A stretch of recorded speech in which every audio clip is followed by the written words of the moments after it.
اور اگر انہوں نے اگری کر لیا تو ان پہ بہت بڑا دباؤ ہوگا.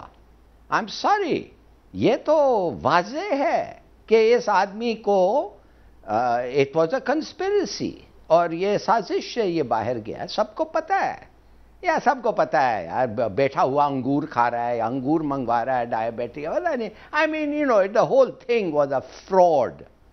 یہ آدمی کو کبھی, ایک کانوکٹ کو کبھی پاکستان کے تاریخ میں اگزامپل نہیں ہے کہ ایک آدمی کو جو کانوکٹ ہے اس کو باہر بھیجا گیا ہے ود دا 50 روپی گارنٹی کہ وہ واپس آئے. او فار گاڈ سیک, اس پہ آپ بات کیوں کرتے ہیں خامہ؟ نہیں, لیکن ہلالی صاحب پھر جن لوگوں کی مرضی سے بھیجا گیا ان سے عمران خان صاحب نے بعد میں گلہ شکوہ نہیں کیا ہوگا, ناراضی نہیں کی ہوگی کہ بھائی آپ نے مجھے بھی بیوقوف بنا دیا نواز شریف کے پیچھے؟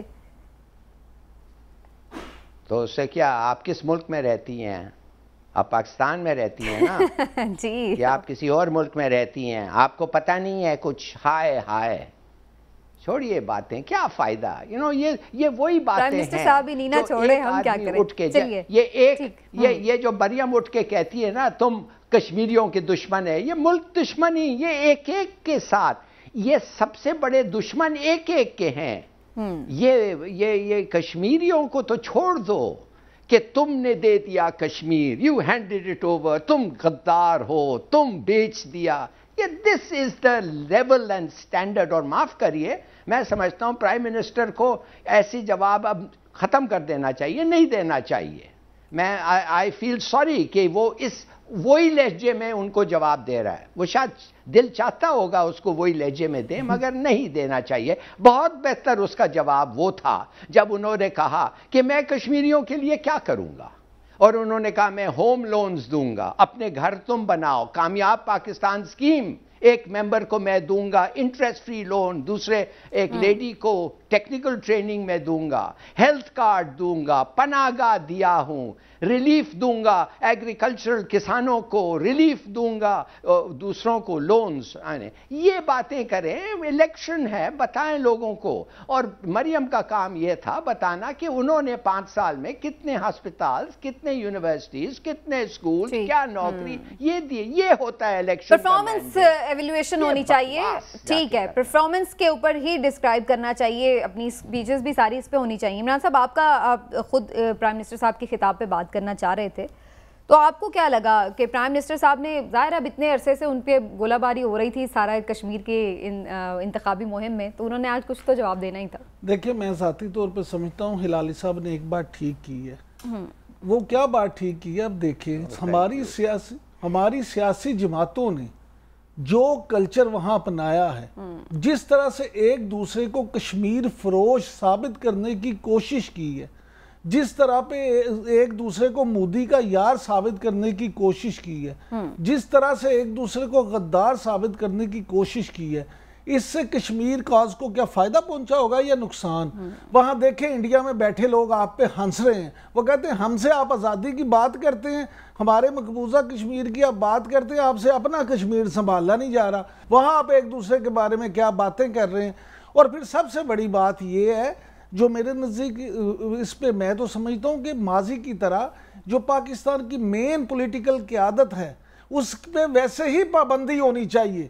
کشمیر کا الیکشن ہے تو کشمیری عوام اور کشمیری لیڈرشپ وہاں پہ ووٹ مانگے, وہاں پہ تقریریں کریں.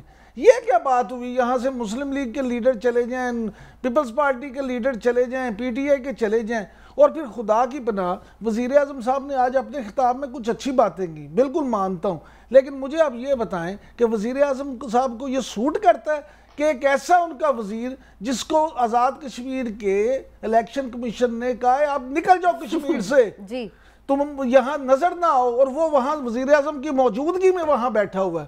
یہ ان کا ایٹیٹیوڈ کیا ثابت کرتا ہے؟ خدا کا واسطہ ہمارے سیاسی جماعتوں نے اگر اب بھی ہوش کے ناخن نہ لے تو اس کا مطلب ہے کہ شاید کشمیر کاز کے ساتھ یہ مخلص نہیں ہے. کشمیر کاز کے ساتھ کشمیریوں کے ایشو پہ کسی نے بات کی, وہاں پہ تو یہ بات ہونی چاہیے. کون سے آزاد کشمیر کا مجھے کوئی ایک گھر بتائیں جن کی فیملی آدھی وہاں مقبوضہ کشمیر میں نہ ہو, ان کی رشتہ داریاں وہاں نہ ہو, ان کے معاملات وہاں نہ ہو. یہ بجائے اس کے کہ ان کو کوئی ایسا فارمولا دیں کہ جناب ہم جیتیں گے, ہم ان کی آزادی کے لیے یہ کریں گے, ہم آپ کی ترقی کے لیے یہ کریں گے, ہم آپ کی محرومیاں دور کرنے کے لیے یہ کریں گے. یہ اصل کام پہ بات نہیں کرتے, اصل ایجنڈے پہ بات نہیں کرتے. پاکستانی سیاست کو وہاں جا کے انہوں نے صرف فروغ دیا ہے, وہاں پر پاکستان والی سیاست. میں معافی چاہتا ہوں, پاکستانی سیاست کو فروغ نہیں دیا, پاکستانی سیاست کے گندے جو روپ ہیں اس کو وہاں پہ فروغ دیا. ٹھیک ہے, عمران صاحب کی یہ بات صحیح ہے کہ کشمیر کے لیے ایک ویژن ہونا چاہیے تھا ہلالی صاحب, لیکن آج عمران خان صاحب نے یہ بات دوبارہ ریپیٹ کی ہے کہ میں کشمیر کا سفیر بن کر نکلوں گا, ہر پلیٹ فارم پہ بات کر بھی رہا ہوں, کرتا چلا جاؤں گا. یہ تو ایک پازیٹیو جیسچر رہا ہے ان کی جانب سے. میں سمجھتا ہوں کہ کافی چیزیں جو عمران نے کہے ہیں وہ صحیح ہے. میں سمجھتا یہ ہوں کہ آپ پاکستان کے پالیٹکس آزاد کشمیر کے اندر نہ لے جائیں, پاکستان کی نفرتیں پاکستان میں چھوڑیں, آزاد کشمیر میں آپ جا کے ایک نیا الیکشن لڑیں جیسے ہونا چاہیے. وہ آدمی اگر آزاد کشمیر میں آ کے کچھ کیا ہے غلط تو اس کو یو ٹیک دیٹ اپ, مگر پاکستان میں اگر اس نے کچھ غلط کیا ہے تو آپ اس کو رہنے دیں فی الحال. دوسری بات میں کہنا چاہتا ہوں, یہ بھی اچھی بات ہے کہ اتنے فیملیز ہیں مقبوضہ کشمیر میں جو آزاد کشمیر, تو کیوں نہیں, میں تو سمجھتا ہوں کیوں نہیں حریت کے ایک لیڈر کو آپ ڈپٹی پرائم منسٹر بنا دیں آزاد کشمیر کا. کیوں نہیں آپ ان کو کہیں آؤ تم کشمیری ہو, ہم تمہیں مانتے ہیں, آؤ ادھر ہمارے ساتھ آؤ اور ہمارا ایک عہدہ لو. چلیے نامنلی بھی دے دیں, ایکٹنگ دے دیں, کہ ان کو ایک سینس آف بلونگنگ ہو آزاد کشمیر میں بھی. دوسری بات میں آپ کو کہنا چاہتا ہوں, یہ بھی ماننا پڑے گا, پلیز انڈرسٹینڈ, مجھے روز فون کالز آتے ہیں مقبوضہ کشمیر سے, اور ایک چیز میں نے نوٹس کیا ہے کہ میں نے کبھی ایک آدمی, میں نے کوئی اور لیڈر کا انکلوڈنگ ذوالفقار علی بھٹو, کوئی اور لیڈر کی زیادہ تعریف میں نے نہیں سی ہے نسبتاً عمران خان کے. فار واٹ ایور ریزن ادھر بھی he is regarded, میں کہوں گا he is hero worshipped. اور اگر یہ ایک فینومنا ہے, ایک فیکٹ ہے, اور ہم اس کا ایڈوانٹیج حاصل کرنا چاہیے, تو جب یہ کہتا ہے کہ میں جا کے کشمیر کی باتیں کروں گا پوری دنیا میں, ان کو اچھا لگتا ہے, وہ کہتے ہیں ہاں یہ ہے ہمارا نمائندہ, the best man we can have. لیکن کیا صرف بات ہی کر رہے ہیں ہلالی صاحب, یہ بات تو انہوں نے ظاہر ہے 2 سال سے وہ کر رہے ہیں, لیکن کیا اس بات کے بعد انہوں نے اس کا حق ادا کیا ہے اپنی, وہ آپ نے انہیں دیکھا کہ آپ صحیح جج کر رہے ہیں انہیں کہ واقعی انہوں نے کشمیر کی بات کی, کشمیر کو اسی طرح لے کے چلے جیسے چلنا چاہیے تھا؟ جی آئی تھنک سو. یہ لوگ کہتے ہیں کہ اس نے بیچ دیا, غدار ہے, یہ دس از آل نانسنس. میں تو نہیں سمجھتا ہوں.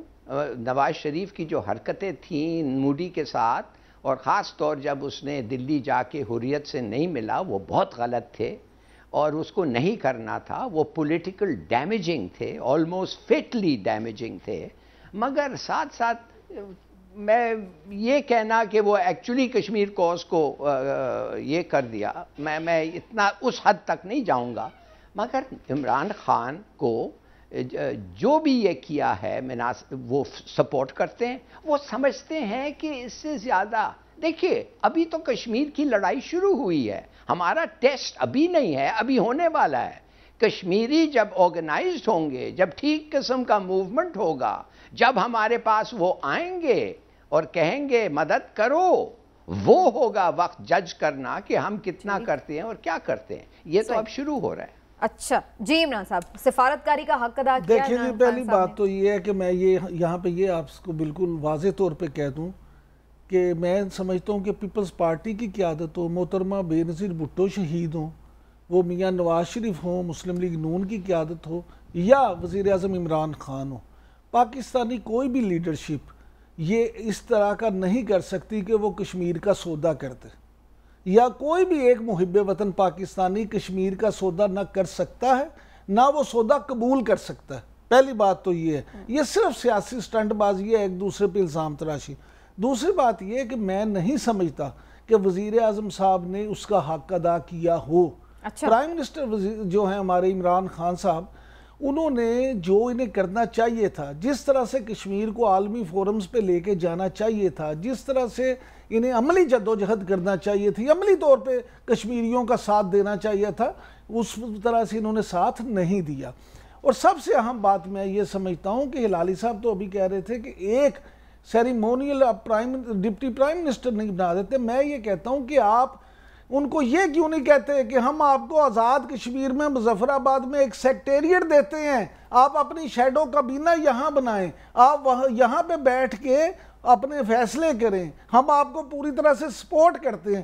آپ اگر یہ سمجھیں کہ ان کی تحریک آزادی، دنیا کا کوئی قانون آپ کو تحریک آزادی میں ان کی مدد کرنے سے نہیں روک سکتا، اگر آپ ان کی تحریک آزادی میں ان کا ساتھ نہیں دیں گے تو آپ ان کے ساتھ کیسے مخلص ہیں؟ تو آپ کو نہیں لگتا کہ عمران خان صاحب نے صحیح سفارت کاری کی ہے؟ لیکن بہرحال جناب کیمپیننگ، اچھا جی ہلال صاحب شارٹ کامنٹ کر لیں پھر میں آگے چلتی ہوں۔ جی میں سمجھتا ہوں کہ از ایبسولوٹلی رانگ۔ کوئی ایسی چیز آئی تھنک کہ جو جتنا عمران خان نے کشمیر کا کوز پروجیکٹ کیا ہے کوئی اور نہیں، انکلوڈنگ بے نظیر بھٹو جس کے لیے میں نے کام کی تھی۔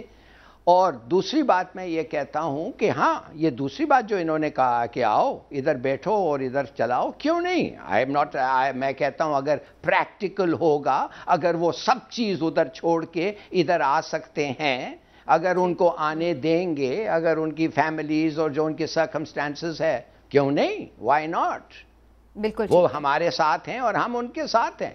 ٹھیک ہے، تو پریکٹیکلی بھی اس میں ہمیں دیکھنا پڑے گا کہ یہ پاسبل ہوگا یا نہیں۔ لیکن ایک چیز بڑی امپورٹنٹ رہی ہے ہلالی صاحب، وہ یہ کہ سب لوگوں نے اس پر خوب یوں سمجھ لیں کہ نیٹ پریکٹس سمجھا ہوا تھا شاید اس انتخابی مہم کو سب نے، اور خوب اس میں اپنی پریکٹس کی ہے۔ بلاول گئے امریکہ تو آ گئی آصفہ بھٹو، اور آصفہ نے آج خطاب کیا اور جناب انہوں نے کیمپین کو لیڈ کرنا شروع کر دیا۔ تو کیا کچھ متاثر ہوئے آپ آصفہ بھٹو سے؟ آپ مجھ سے پوچھ رہی ہیں؟ جی جی لالی صاحب۔ نہیں، میں نے سنا ان کا تقریر آج، وہ چیخ رہی تھیں زیادہ تر۔ میرے اپنے خیال میں کہ یہ سب ابھی بہت ینگ ہیں، ان کو ایک فیل ہونا چاہیے پالیٹکس میں۔ اگر آپ کے پاس فیل ہے، اگر آپ نیچرلی ہیں تو آپ کو ایک فیل ہوتا ہے، تو وہ پہلے دوسرے تیسرے تقریر میں محسوس ہو جاتا ہے۔ یہ ادھر نوٹس لے کے پڑھنا اور چیخنا، میرے خیال میں یہ ان کی ماں کی کوالٹیز ان میں دونوں میں نہیں ہے۔ اچھا، لیکن عمران صاحب ایک چیز ہے، کیا آپ سمجھتے ہیں کہ پاکستان پیپلز پارٹی نے ان انتخابات کو یا اس پوری کیمپین کو اتنا سیریس ہی نہیں لیا؟ کیونکہ بلاول بہت جلدی اپنی کیمپین وائنڈ اپ کر کے چلے گئے، پھر بیچ میں کافی گیپ نظر آیا، اب آصفہ گئی ہیں۔ سمینہ، بات یہ ہے کہ بلاول کو وہ رسپانس کشمیر میں نہیں ملا اچھا جو وہ سوچ رہے تھے، اور جو آج کا آصفہ بھٹو کا خطاب ہے، آپ دیکھیں انہوں نے بڑا جوشیلا انداز، جس کو ہلالی صاحب اگرچہ کہہ رہے تھے کہ چیخ نہیں تھی، لیکن میں سمجھتا ہوں کہ انہوں نے بڑا جوشیلا انداز اپنایا۔ اور آپ ایک اور چیز نوٹ کریں کہ انہوں نے بلاول بھٹو کی نسبت مثبت بات کی، انہوں نے اس طرح سے اپنی تقریر میں باتیں نہیں کی۔ میں یہ پھر موقف دہراؤں گا کہ پیپلز پارٹی پہلے بھی کئی دفعہ بلاول بھٹو کو لانچ کرنے کے بعد یہ دیکھ چکے ہیں کہ شاید ان کو اس طرح کا رسپانس نہیں ملتا، تو بلاول ہاؤس میں یہ بڑے گہری اس پہ بہت سنجیدگی سے غور بھی کیا گیا اور فیصلے بھی کیے گئے ہیں کچھ کہ آصفہ بھٹو کو بھی نون لیگ کی طرح شہباز شریف تو نہیں بن گئے پیپلز پارٹی کے لیے؟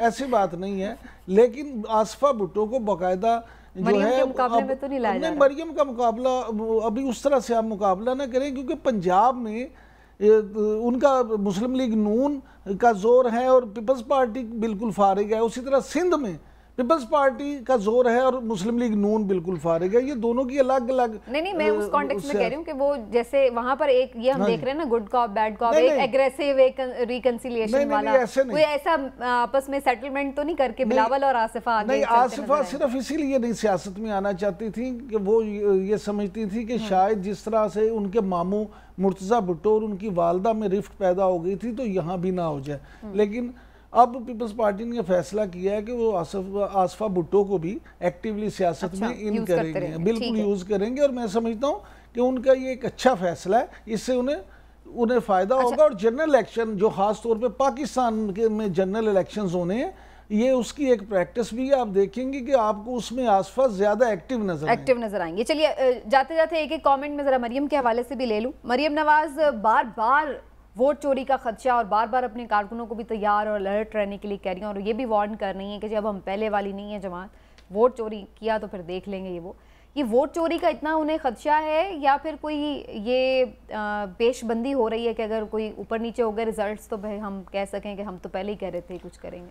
دیکھیں یہ پیش بندی ہے کیونکہ ڈسکا الیکشن کے بعد نا ساری جماعتیں جو ہیں وہ اس پہ بہت زیادہ ویجیلنٹ ہو گئی ہیں اور وہ یہ سمجھتی ہیں کہ اس پہ ہم نے جس طرح سے بھی روکنا ہے اس سارے معاملے کو تو کرنا ہے. وہ یہ پیش بندی کر رہی ہیں کہ ان حلقوں کو یہ باور کرانے کی کوشش کر رہے ہیں خاص طور پہ پی ٹی آئی اور جو ہے اس کے لوگوں کو کہ اگر آپ نے حکومت کا فائدہ اٹھاتے ہوئے اس طرح کا کوئی معاملہ کیا تو پھر ہم آپ کو کرنے نہیں دیں گے یا آپ کو ریزسٹ کریں گے. اس لیے وہ انہیں یہ باور کرانے کی کوشش کر رہے ہیں. ہلالی صاحب آپ کا کیا خیال ہے؟ کیا واقعی الیکشن آزاد کشمیر کا چوری ہو سکتا ہے؟ بار بار ہر تقریر میں یہ بات ضرور کر رہی ہیں مریم.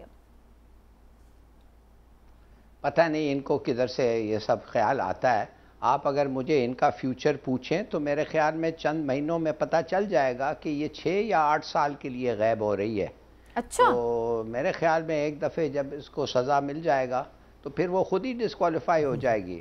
وہ کہتے ہیں it's a nice cameo role she played جب نواز شریف پکڑا گیا، مگر میرے خیال میں اس کا دال نہیں گل رہا ہے.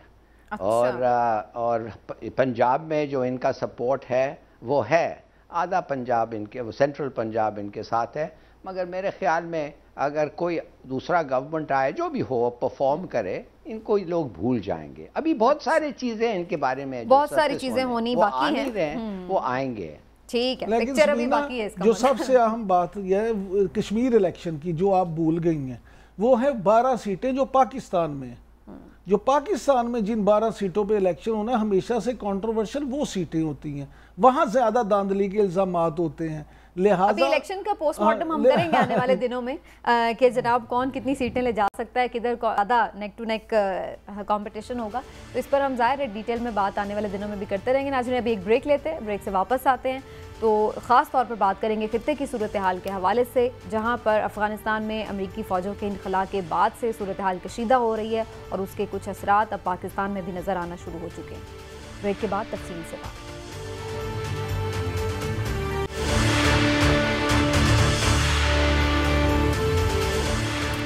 ویلکم بیک ناظرین. ہم ہمیشہ سے یہ کہتے ہیں کہ پاکستان کا جو مفاد ہے، جو امن ہے، وہ یقینی طور پر افغانستان سے جڑا ہے. افغانستان میں جب سے کشیدہ صورتحال ہے اس کے بعد سے ہم دیکھ رہے ہیں کہ کچھ واقعات پاکستان میں بھی نظر آ رہے ہیں، لیکن ایک خطرناک واقعہ جو پیش آیا وہ داسو بس کا واقعہ تھا، جہاں پر ہم نے دیکھا کہ چائنا کے جو باشندے تھے وہ بھی اس میں جاں بحق ہوئے، جس کے بعد صورتحال یہ رہی کہ ہم نے ایک ایسا بھی دیکھا کہ شاید کوئی رفٹ پیدا ہو رہا ہے اس پروجیکٹ کو لے کر کے. بہرحال اب وہ ایک خدشہ تو ختم ہو گیا ہے کیونکہ چینی کمپنی نے اس حوالے سے ایک نیا نوٹیفیکیشن جاری کر دیا جس میں ملازمین کی برطرفی کا جو نوٹیفیکیشن تھا، پاکستانی ملازمین کی برطرفی کا نوٹیفیکیشن، اس کو نل اینڈ وائڈ قرار دے دیا ہے. لیکن بہرحال صورتحال تھوڑی سنبھلی ضرور ہے، لیکن ابھی بہت ساری چیزیں ہیں اس واقعے سے جڑی جن کے اوپر تحقیقات مزید ہونی چاہیے، مزید اقدامات بھی لینے چاہیے. وہ کیا ہو سکتے ہیں اس کے حوالے سے بات کرنی بڑی ضروری ہے. اور ہلالی صاحب پہلے آپ کی طرف آتے ہوئے سر، آپ کیا سمجھتے ہیں کہ ایسے واقعات کر کے پاکستان اور چائنا کی جو آپس میں کوآپریشن ہے اس کو بیسیکلی ٹارگٹ کیا جا رہا ہے، جس پر ہم نے کل بھی اس حوالے سے بات کی، تو کتنا ویجیلنٹ اور الرٹ رہنا ہوگا دونوں ممالک کو؟ دیکھیے آپ نے بالکل صحیح کہا، یہ ٹارگٹ کیا جا رہا ہے. کل میں نے ایک کہا تھا کہ یہ جو سیکیورٹی تھا اس ریموٹ اور آف دا ٹریک ایریا کا وہ فوج کے پاس تھا، مگر مجھے بعد میں پتہ چلا کہ یہ فوج کے پاس یہ سیکیورٹی نہیں تھا، یہ تھا واپڈا کے پاس. اب میں تھوڑا سا اور بھی حیران ہوں کہ واپڈا کو یہ ذمہ داری دی گئی تھی کہ چائنیز انجینئرز جو ایک ریموٹ ایریا میں کام کر رہے ہیں ان کا سیکیورٹی آپ کا ذمہ وار ہے. I am very surprised. بہرحال میں سمجھتا ہوں کہ اس واقعے کے بعد یہ پورا سیکیورٹی فوج کے ہاتھ میں ہونا چاہیے.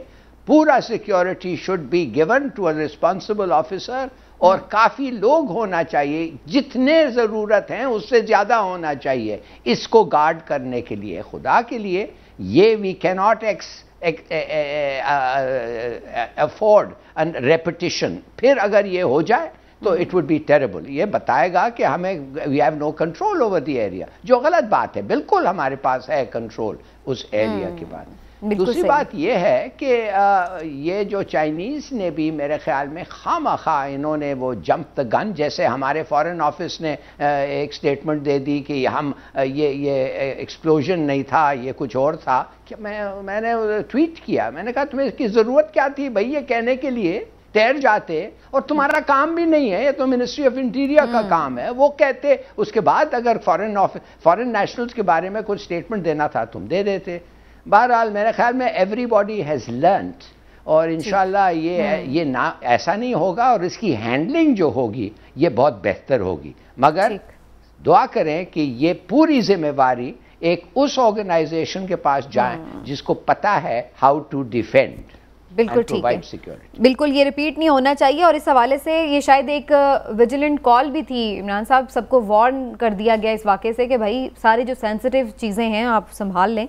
خاص طور پر D G I S P R major general Babar Iftikhar صاحب نے بھی اب بتایا کہ سلیپر سیلز بھی جو ہیں وہ دوبارہ فعال ہو رہے ہیں, تو اس کا مطلب ہے کہ اب ادارے اس معاملے پر نظر رکھے ہوئے ہیں. جی عمران صاحب. دیکھیں میجر جنرل بابر افتخار صاحب نے جو کہا ہے وہ بالکل ٹھیک کہا, اس میں کوئی دوسری رائے نہیں ہے. لیکن میں آپ کو اس اپنی جو ہے نا اس پہ تبصرہ اور اپنی رائے یہ دینے سے پہلے یہ بتانا ضرور چاہوں گا, آپ کے ڈسکس کرنا چاہوں گا کہ ہمارے واقفہ حال نے اس حوالے سے کیا بتایا. اچھا, واقفہ حال چائنا کے حوالے سے, چائنا کے حوالے سے ہمارے واقفہ حال نے یہ داسو یہ سانحے کے حوالے سے, حادثے کے حوالے سے, کہ اس پہ جو چینی حکام ہیں انہوں نے جو پاکستان کا کنفیوژن بڑا موقف تھا اس نے انہیں بڑا ایڈیٹیٹ کیا, اور اس کنفیوژن کے بعد انہوں نے اس پہ بڑا سخت موقف اپنایا, خاص طور پہ سیکیورٹی کے پوائنٹ آف ویو سے. اور جو چینی وزارت خارجہ کے ترجمان ہیں یاولی جیان, انہوں نے پہلے تو اس کی مذمت کی, اور ساتھ ہی انہوں نے مطالبہ کیا ہے کہ چینی شہریوں, چینی تنظیموں اور چینی منصوبوں کی حفاظت کے لیے احسن اقدامات کیے جائیں. اچھا, پھر اس کے علاوہ جو ان کی سنگھ ہوا یونیورسٹی کا نیشنل انسٹیٹیوٹ ہے اس کے ڈائریکٹر ہیں چیانگ فینگ, انہوں نے گلوبل ٹائم سے بات کرتے ہوئے یہ کہا ہے کہ یہ واقعہ جو ہے اس میں بلوچ علیحدگی پسند, جس طرح میجر بابر افتخار صاحب کہہ رہے تھے, انہوں نے کہا بلوچ علیحدگی پسند اور کالعدم ٹی ٹی پی پاکستان کے ملوث ہونے کے چانسز ہیں. انہوں نے یہ بھی کہا کہ پچھلے 2 سال سے خاص طور پہ سی پیک کو نقصان پہنچانے کے لیے چینی شہریوں پہ, چینی سیاحوں پہ اور منصوبوں پہ حملوں میں تیزی آئی ہے. لہٰذا ہمارے واقفہ حال کے مطابق چینی حکومت پاکستان حکومت سے یہ مطالبہ کرنے جا رہی ہے کہ ان کو ان لوگوں کی حفاظت کے لیے خود چینی سیکیورٹی کو اجازت دی جائے کہ وہ آ کے اپنے لوگوں کی حفاظت کریں. یہ معاملہ اس قدر خراب ہو چکا ہے. اب آ جاتے ہیں اس کی طرف کہ اب یہ کہ داسو پروجیکٹ جو ہے یہ صرف ایک پروجیکٹ $5 بلین یعنی تقریباً $5 ارب کا پروجیکٹ ہے. یہ صرف پیسوں کی اس کی بات نہیں ہے, یہ پاکستان اور چین کے تعلقات کی بات ہے. پاکستان اور چین کے ریلیشن کی ایک ایسا ملک جس کے بارے میں ہمارے تمام وزیر اعظم پوری قوم یہ کہتی ہے کہ پاک چین دوستی ہمالیہ سے بھی اونچی ہے. ایک ٹرسٹ کا ایک پوری ایک ہسٹری ہے. میں اسی لیے کہہ رہا ہوں کہ اس ہسٹری کو آپ انڈیا کی وجہ سے, اسرائیل کی وجہ سے یا کے جی بی کی وجہ سے داؤ پہ نہیں لگا سکتے. اس لیے اس وقت میں سمجھتا ہوں کہ ہماری تمام سیکیورٹی ایجنسیز کو اور حکومت کو اس پہ بیٹھ کے سیریسلی نہ صرف سوچنا چاہیے بلکہ ٹھوس اقدامات اس طرح کے اپنانے چاہیے جن سے مستقبل میں ان تمام واقعات سے بچا جا سکے. ہلال صاحب, یہ آپشن ہو سکتا ہے کیا کہ چائنا اپنی لوگوں کی سیکیورٹی یہاں پر خود اس کا بندوبست کرے؟ اس کی بالکل کوئی ضرورت نہیں ہے, اس لیے کہ اب جو ہمارے فوج کے ہاتھ میں آ گیا ہے وہ کر سکیں گے. اور دوسری بات ہے, ان کو کیسے پتا کہ BLA ہے؟ میں تو کہتا ہوں 100% CIA ہے. یہ تو ایک ایسا ٹارگٹ نکلا ان کے لیے جو کتنے ایجنسیز ہیں جو who would run and grab it. BLA کیوں؟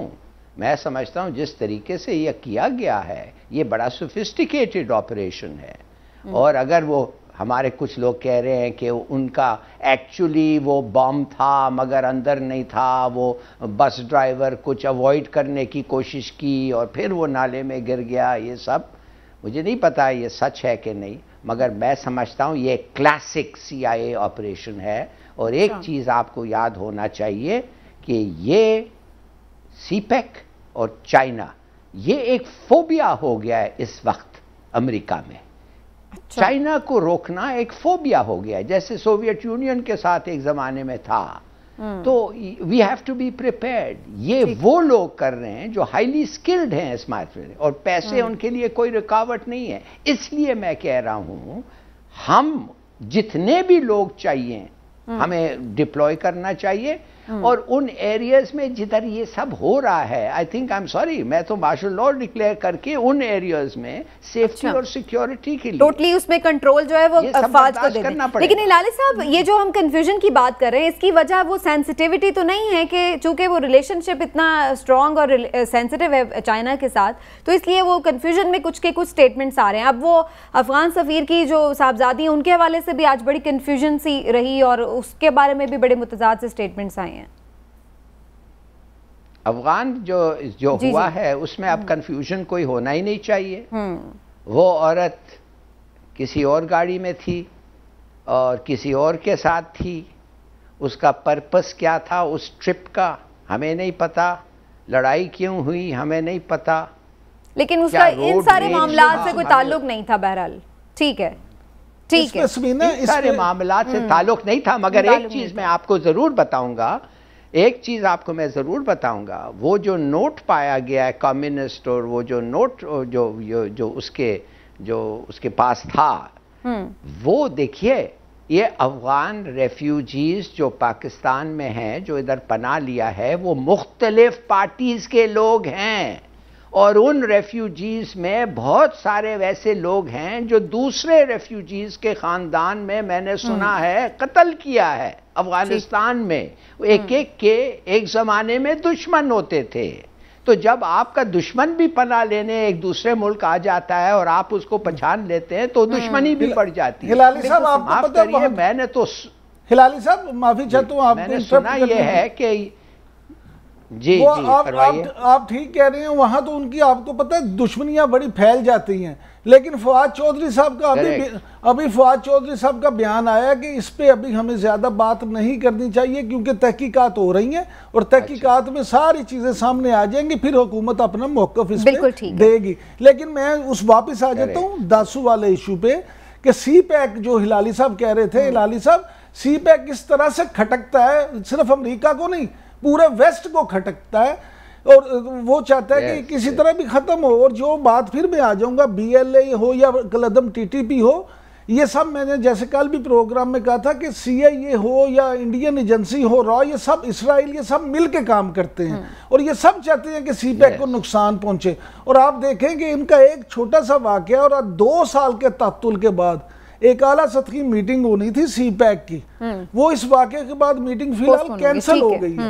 تو ہمیں اس پہ بہت ویجیلنٹ ہونے کی ضرورت ہے جناب، کیونکہ یہ حساس نوعیت کا معاملہ ہے اور خاص طور پر اس ملک اس میں شامل ہے، ہمارے ساتھ اس کی کوآپریشن ہے، ایک تاریخ ہے اور اس کو ہم بالکل بھی لائٹ نہیں لے سکتے. اور آئی ہوپ کہ اب جو چیزیں ہیں ان پر پوری طرح کنٹرول حاصل کر لیا جائے گا. ناظرین ایک بریک لیتے ہیں، بریک سے واپس آتے ہیں تو کچھ بات کریں گے کہ سندھ پولیس کے جو اختیارات ہیں ان میں کچھ ترمیم کی جا رہی ہیں، اس کے پیچھے کیا کہانی ہے، کس کو نوازا جا رہا ہے اور کس کو بچانے کی کوشش کی جا رہی ہے. بات ہوگی ایک بریک کے بعد ہمارے ساتھ.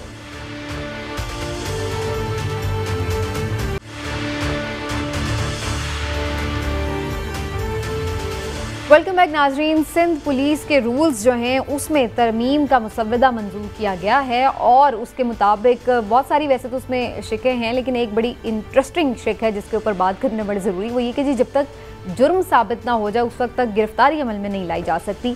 اور ظاہر ہے کہ یہ ایسا ہے کہ جیسے سندھ پولیس کو بالکل آپ محدود کر دیں، اور اس پہ بہت سی تنقید شروع بھی ہو چکی ہے کہ جناب آپ نے پر کاٹ دی ہیں، سندھ پولیس کے اختیارات ان کے اتنے محدود کر دیے ہیں، یہ کھلی چھٹی دے دی گئی ہے بہت سارے جرائم پیشہ عناصر کو.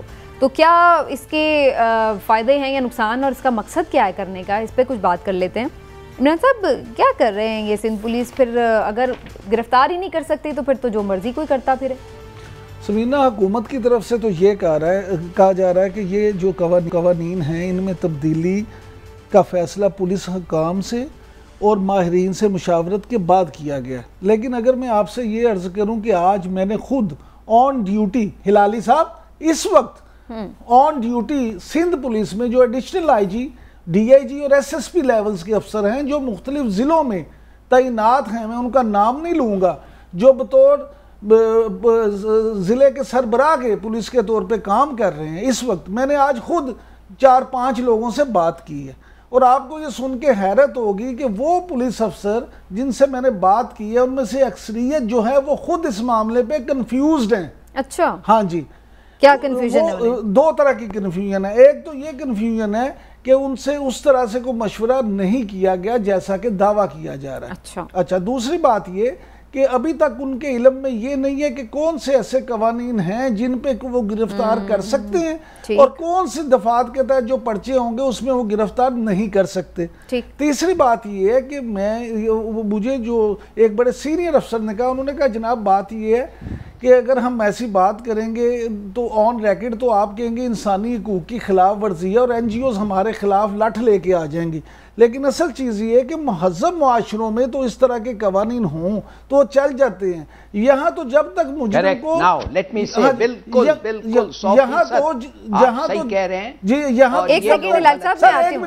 یہاں تو جب تک تھرڈ ڈگری استعمال نہ کی جائے, ڈرائنگ روم میں نہ مجرم کو بھیجا جائے, وہ مانتا ہی نہیں, تو ہمارے لیے تو مسئلہ ہو جائے گا. ہم کس طرح سے لوگوں کے سے تفتیش کریں گے؟ پھر ایک اور چیز بھی ہے اس میں عمران صاحب, وہ یہ کہ بہت سارے معاملات میں تو جو اثر رسوخ رکھنے والے لوگ ہوتے ہیں وہ تو پھر کبھی جرم ثابت ہونے ہی نہیں دیں گے. جب وہ کھلے عام باہر ہوں گے تو وہ تو اثر انداز ہو جاتے ہیں تحقیقات کے اوپر بھی, شواہد کے اوپر بھی, گواہان کے اوپر بھی, تو وہ کیسے بیچاری پولیس کرے گی؟ شمینہ چلیے میں لالی صاحب کا کامنٹ لے لوں. جی لالی صاحب, جی ایک دیکھیے پلیز انڈرسٹینڈ دس. یہ قانون جو ہے جدھر ایک پولیس والا کسی کو جا کے شک پہ اریسٹ کرتا ہے, یہ قانون گوروں نے دیا ہے. بالکل, اور یہ قانون گوروں کے گورستان میں نہیں ہے, مگر جدھر انہوں نے کالونی جو تھی ادھر ہوتی تھی. یہ کیوں؟ شک کافی تھا. مگر اپنے ملک میں شک کافی نہیں ہے. اپنے ملک میں پرائم فیشے ایویڈنس ہونی چاہیے کہ یہ کرائم کمٹ ہوا ہے.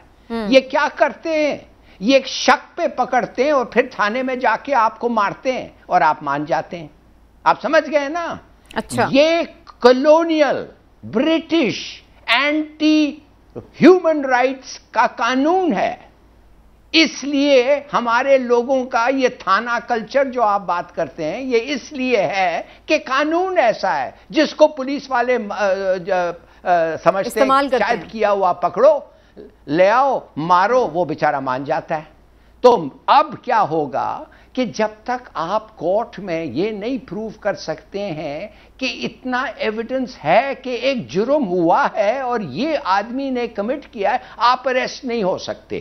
ٹھیک ہے, اور اگر آپ کو وداؤٹ دیٹ سالڈ ایویڈنس, اس کا مطلب یہ نہیں ہے سمینہ کہ عدالت آپ سے عدالت کنوکٹ کرے, نہیں, مگر اتنا ہونا چاہیے کہ prima facie it is something. یہ کورٹ فیصلہ کرے گی اور آف کورس بغیر عدالت کے کنوکشن کو آپ کسی کو جیل نہیں بھیجنا چاہیے. لیکن ہلالی صاحب یہ آپ کی بات تو سمجھ میں آ گئی, لیکن ہلالی صاحب ایک منٹ, یہی پولیس والے جن سے عمران یعقوب نے بات کیا ہے, اور بڑی اچھا بات ہے کہ انہوں نے بات کیا اور پتہ کیا, یہی پولیس والوں کو ابھی کام کرنا پڑے گا, ابھی ان کو لیگ ورک کرنا پڑے گا.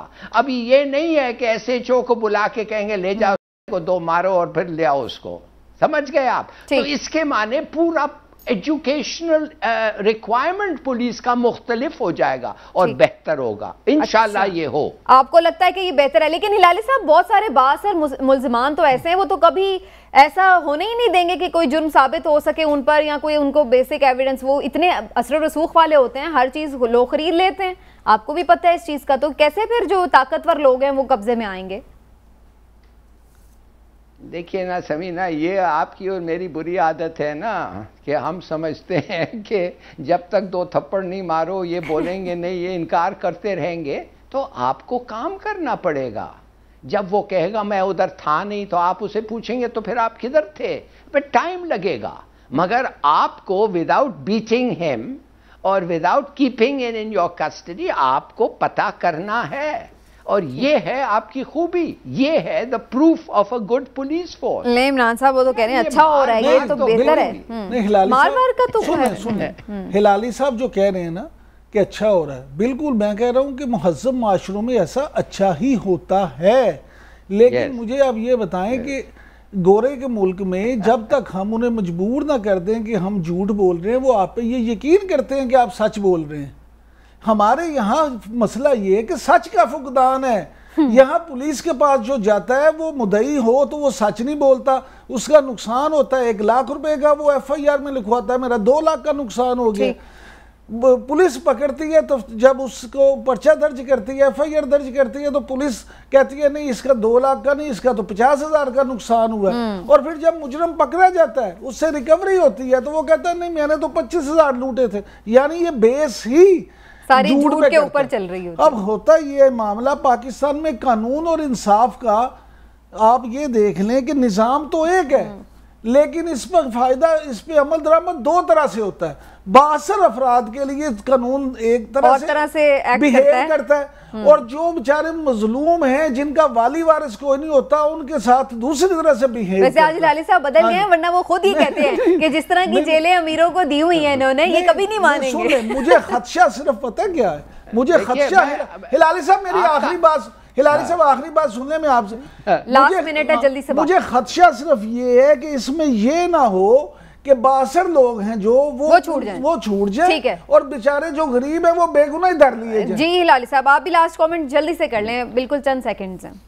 میں جلدی سے، میرا کامنٹ یہ ہے کہ 66 چارجز تھے عزیر بلوچ کے خلاف، جس میں میں خیال سے اب تک 20-25 جو چارجز ہیں اس سے ابزالو ہو گیا ہے۔ وہ اسی لیے ہوا ہے کہ لوگ ڈرتے ہیں کہ وٹنسز نہیں آنا چاہتے ہیں، اس لیے کہ اس کی ٹھکائی ہوگی وٹنسز کو، وہ ختم کر دے گا بعد میں۔ تو کہنے کی بات یہ ہے کہ بالکل تم نے سچ کیا، یہ معاشرہ اس وقت تیار نہیں ہے، مگر وی ہیو ٹو اسٹارٹ، ہمیں شروع کرنا ہے یہ کام پہ، اس لیے کہ اس قسم کا تھانہ کلچر کی ناٹ لاسٹ۔ بالکل ٹھیک ہے، چلیے جی سویلائز ہونے کی طرف پہلا قدم، اللہ کرے کہ یہ واقعی ایسا ثابت ہو اور تھانے کلچر میں تبدیلی آ جائے۔ ٹھیک ہے جی، چلیے جی پروگرام کا وقت ختم ہے۔ ناظرین آپ اپنا فیڈ بیک ہمیں دے سکتے ہیں اور ضرور دیجیے گا، کل انشاءاللہ پھر آپ سے ملاقات ہوگی، اپنا خیال رکھیے، اللہ حافظ۔